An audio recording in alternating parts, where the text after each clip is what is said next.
એક તરફ પશ્ચિમ એશિયામાં યુદ્ધ જેવો માહોલ સર્જાયો છે, ત્યારે બીજી તરફ વડાપ્રધાન નરેન્દ્ર મોદીએ કેનેડા સાથે વ્યૂહાત્મક ભાગીદારી કરીને નવો ઇતિહાસ રચી દીધો છે.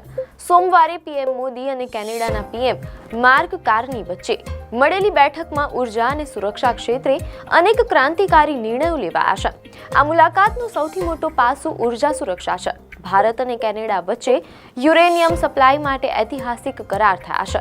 અહેવાલો મુજબ હવે બંને દેશો સિવિલ ન્યુક્લિયર સેક્ટરમાં સાથે મળીને નાના મોડ્યુલર રિએક્ટર્સ વિકસાવશે.